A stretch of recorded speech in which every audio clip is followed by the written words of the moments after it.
Sir Glenn Air Benida, this is Rod Ignacio from Gree Hobby Collection. Sir, turo ko lang po sa inyo, ito, as promised, yung unit. May screw ako, sir. May inayos lang po ako na konting free tuning lang po doon sa chamber. Sa chamber lang po yun. Wag nyo na pong gagalawin yun later on pag dumating sa inyo. Basta iputok nyo na lang po gamit yung 0.25. Inayos ko lang po ng konti. As promised po is tuturuan ko po kayo. Kapag maglalagay kayo ng una, sir, pag maglalagay kayo ng gas para hindi po nasisira yung magazine. Itong magazine pala, sir, once na nilagyan nyo na ng gas, dapat laging may gas na po ito. Huwag nyo na pong hahayaan na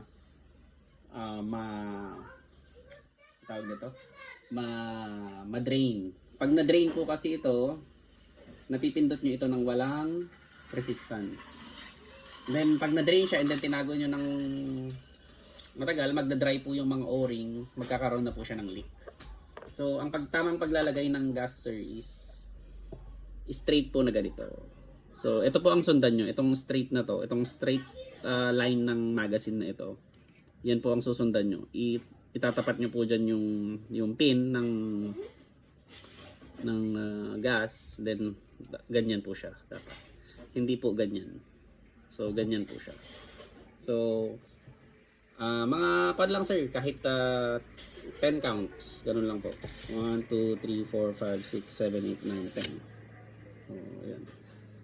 Or halimbawa naglagay kayo ng 10 counts tapos ginamit nyo, tapos naubusan ng bala, mag-recharge lang kayo kahit 5 counts, ganun lang po.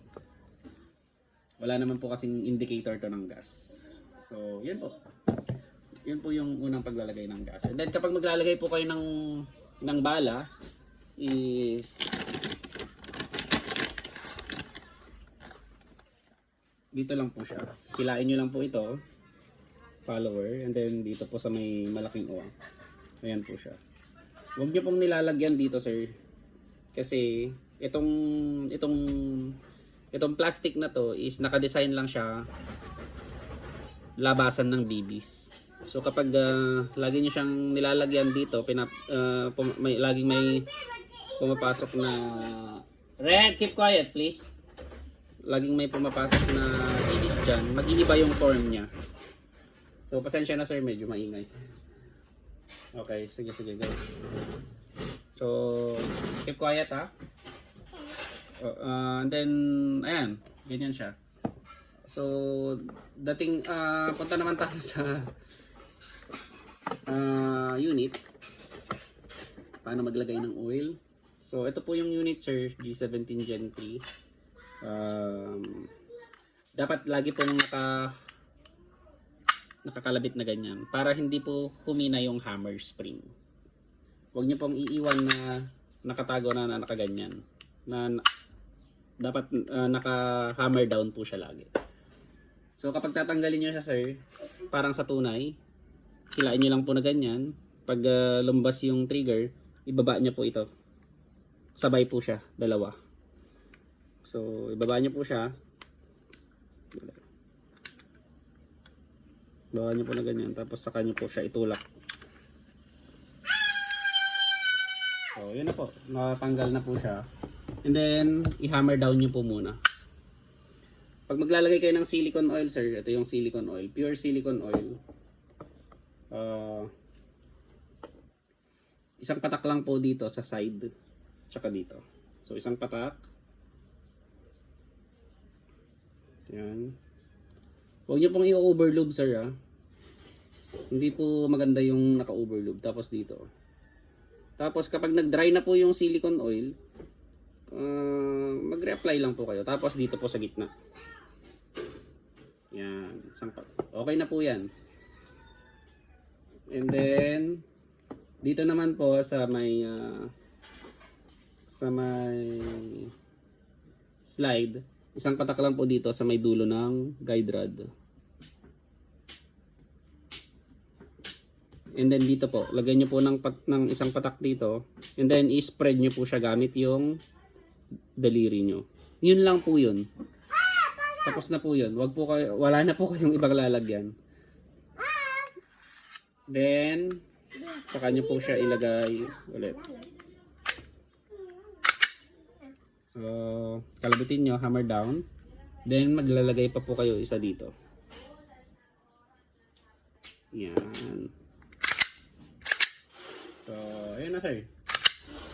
At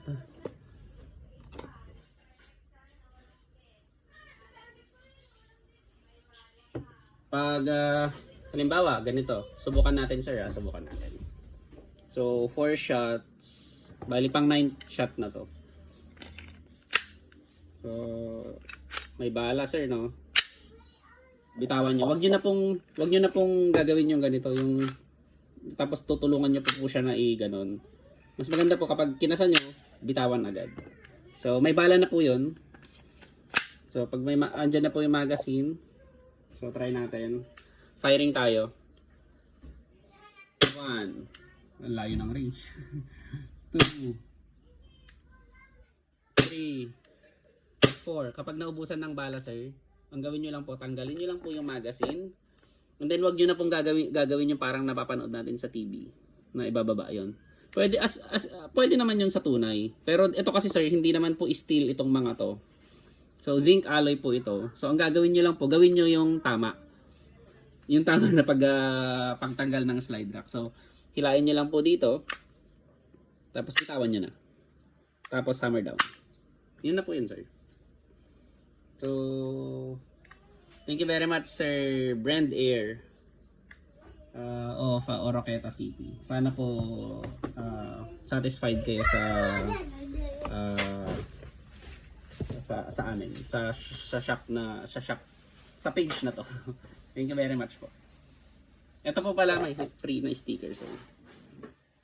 So, ayan, si Red, yung second son ko po. Thank you very much, sir.